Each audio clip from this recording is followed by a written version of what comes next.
ഉഷയും കൂടി ഉണ്ടെങ്കിൽ ഉഷയെ കൊണ്ട് അടി പിന്നെ അല്ലാണ്ട് എനിക്ക് ചിലതൊക്കെ പറയാൻ കിട്ടാണ്ടേ നിയമല്ലേ പറയാൻ പറ്റുള്ളൂ, ബാക്കി നമുക്ക് പറയാൻ പറ്റില്ല. അപ്പൊ പാവ ആ മകളുണ്ടല്ലോ, മകള് പറഞ്ഞു ഞാൻ നീക്കാമല്ലോ, മോള് നീക്കണ്ട, അത് പെണ്ണുങ്ങളുടെ സീറ്റാണ്, അത് നീക്കേണ്ട ആവശ്യമില്ല. ഞാന് അച്ഛൻ്റെ അടുത്ത് പറഞ്ഞാണ്, അച്ഛന് വയ്യായി ഉണ്ടെങ്കിൽ ഒക്കെ നമ്മളൊന്നും പറയില്ല. ഇത് പിന്നത്തെ സ്റ്റോപ്പിൽ ഇറങ്ങിപ്പോയി അച്ഛൻ്റെ അവിടെ ഇറങ്ങിപ്പോയി അത് പറഞ്ഞാൽ ഞാൻ അതാണല്ലോ ഒരു മര്യാദ. അപ്പൊ നമ്മളാണെങ്കിൽ അങ്ങനെ തന്നെയല്ലേ, ഞാന് നമ്മുടെ മര്യാദ ഭാഷയിലോ ഒരു സീറ്റ് തരുമെന്ന് ചോദിച്ചത്. അപ്പൊ ഞാൻ പറയുകയും ചെയ്തു, എനിക്ക് തൃശ്ശൂര് വരെ തൃശ്ശൂർ കുന്നോളം വരെ പോകണം എനിക്ക്.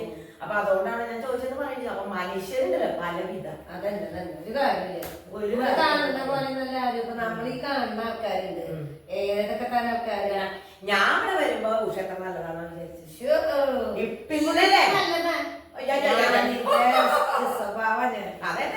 സ്വഭാവം ഉണ്ട്, ഇത്ര നല്ല സ്വഭാവം. അല്ലെങ്കിൽ ഞാൻ ജയന്തിയെ കൊണ്ട്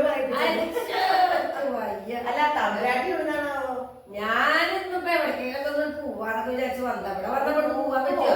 നല്ല ഡ്രസ്സൊക്കെ ഇട്ട് കണ്ട, അടിപൊളി ചുരിദാറൊക്കെ ഇട്ട്. എന്താ ചുരിദാർ ഇടാൻ പറഞ്ഞപ്പോ പിന്നെ ചുരിദാറന്നെ. അപ്പൊ എന്തെന്നാണെങ്കിലും ഒരു കാര്യം തീരുമാനിക്കണം, അവകാശങ്ങൾ ആർക്കൊക്കെ ഉണ്ടോ അവർക്ക് അത് കൊടുത്തിരിക്കണം. പിന്നെ കുറച്ചൊക്കെ മനസ്സിലാക്കുക പ്രശ്നങ്ങൾ വരുമ്പോ അത് നമ്മള് കൃത്യമായിട്ട് പാലിക്കപ്പെടണം.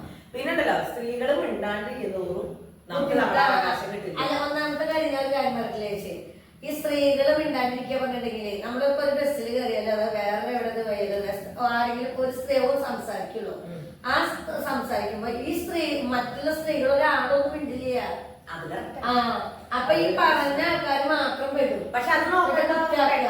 അപ്പൊ എന്താ എല്ലാ സ്ത്രീകളും പറയും, പുരുഷന്മാരും പറയും ആ പെണ്ണിന് മാത്രമല്ല കേട്ടു ചോദിച്ചു ഇളക്കന്ന്.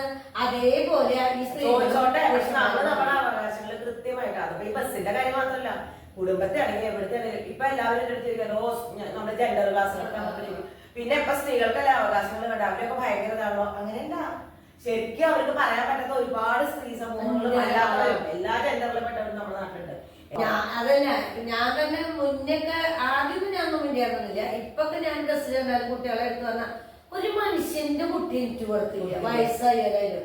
എനിക്ക് വയ്യാണ്ടിരിക്കണെങ്കിൽ എനിക്കില്ല, അല്ലെന്നുണ്ടെങ്കിൽ ഞാൻ എനിക്ക് കൊടുക്കും. ഞാൻ ചിലരോട് പറയും നിങ്ങൾക്കൊന്നും എഴുന്നേറ്റ് കൊടുക്കൂല, അപ്പുറത്തെ സ്റ്റോപ്പിൽ ഇറങ്ങണമെന്നാണെങ്കിൽ അല്ലെങ്കിൽ വേണ്ട ആ കുട്ടി കരയാതെ അതുമില്ല.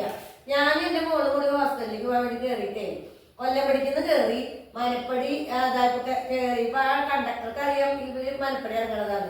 എഴുന്നേറ്റ് തന്നില്ല, എന്നിട്ട് അവര് ഇറങ്ങി മനപ്പടി എത്തിപ്പെട്ട് ഇറങ്ങി. അപ്പൊ ഒരു പുരുഷനാണ് എഴുന്നേറ്റിട്ട് അയാൾ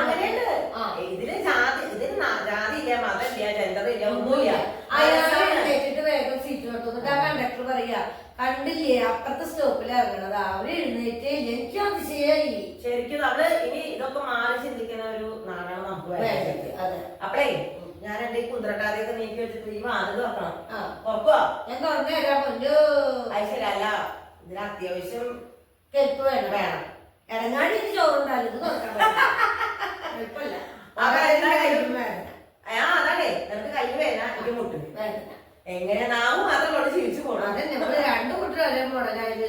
അപ്പൊ എന്തായാലും ഇനി നല്ലൊരു മനസ്സും നമുക്ക് പറയാനുള്ള കാര്യങ്ങൾ കൃത്യമായിട്ട് പറയാനും പറ്റുന്ന ലോകം ഉണ്ടാവട്ടെ പറഞ്ഞിട്ട് ചുക്കി ടീമിന്റെ വക ഒരു ലൈക്ക്.